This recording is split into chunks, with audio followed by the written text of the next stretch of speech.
महाराज की खांसी। सर्दियों का मौसम था। मौसम की मार विजयनगर की प्रजा जुखाम के रूप में झेल रही थी। राजा कृष्णदेव राय भी इससे बच न सके और उन्हें भी जुखाम हो गया।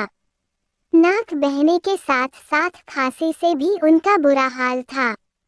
राजवैद्य बुलाए गए। राजवैद्य ने महाराज को औषधि दी और परहेज करने का परामर्श दिया। अचार, दही और खट्टे खाद्य पदार्थ खाने की महाराज को मनाही थी, किंतु महाराज कहाँ मानने वाले थे। उन्होंने सारी चीजें खाना जारी रखा। अब महाराज को कौन समझाता। सब निवेदन करके हार गए, किंतु राजा ने किसी की न सुनी। इस कारण उनकी तबीयत बिगड़ती रही। हारकर राजवैद्य और दरबार के मंत्री तेनालीराम के पास गए और उन्हें समस्या बताते हुए महाराज को किसी तरह समझाने का निवेदन किया। तेनालीराम शाम को महाराज के पास पहुंचे और उन्हें एक औषधि देते हुए बोले, महाराज, आपकी जुखाम और खांसी ठीक करने के लिए मैं एक औषधि लेकर आया हूँ। इस औषधि के साथ आपको परहेज करने की कोई आवश्यकता नहीं है। आप जो चाहे खा सकते हैं। अरे वाह, क्या इसके साथ मैं अचार, दही और खट्टी चीजें भी खा सकता हूँ? महाराज ने पूछा।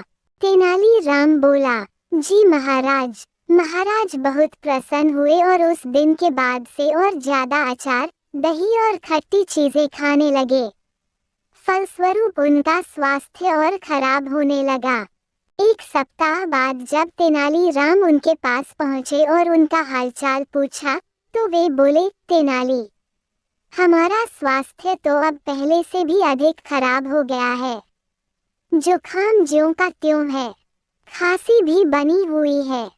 तेनालीराम बोला, कोई बात नहीं महाराज, आप वो औषधि खाते रहिए, इससे आपको 3 लाभ होंगे। महाराज ने चौंकते हुए पूछा, कौन से?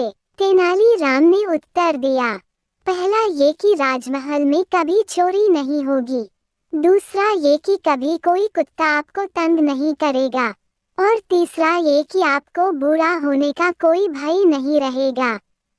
ये क्या बात हुई? हमारे जुखाम और खांसी से चोर, कुत्ते और बुढ़ापे का क्या संबंध? तेनालीराम मुस्कुराते हुए बोला, संबंध है महाराज। यदि आप यूं ही खट्टी चीजें खाते रहेंगे तो रात दिन खांसते रहेंगे। आपकी खांसी की आवाज सुनकर चोर सोचेगा कि आप जाग रहे हैं और कभी चोरी के उद्देश्य से राजमहल में घुसने का प्रयास ही नहीं करेगा। और कुत्ते हमें क्यों तंग नहीं करेंगे? महाराज ने पूछा। जुखाम खांसी से आपका स्वास्थ्य लगातार गिरता चला जाएगा। तब आप इतने कमजोर हो जाएंगे कि बिना लाठी चल नहीं पाएंगे। जब कुत्ता आपको लाठी के साथ देखेगा तो डर के मारे कभी आपके पास नहीं भटकेगा। और बूढ़े होने के भय के बारे में तुम्हारा क्या कहना है? महाराज, आप हमेशा बीमार रहेंगे तो कभी बूढ़े नहीं होंगे, क्योंकि आप युवावस्था में ही मर जाएंगे। इसलिए कभी आपको बूढ़ा होने का भय नहीं रहेगा। टेढ़े तरीके से महाराज को वास्तविकता का दर्पण दिखाने के बाद तेनालीराम बोले, इसलिए महाराज मेरा कहा मानिए। कुछ दिनों तक अचार, दही और खट्टी चीजों से किनारा कर लीजिए। स्वस्थ होने के बाद फिर जो मन करे खाए। राजा कृष्णदेव राय तेनालीराम की बात समझ गए।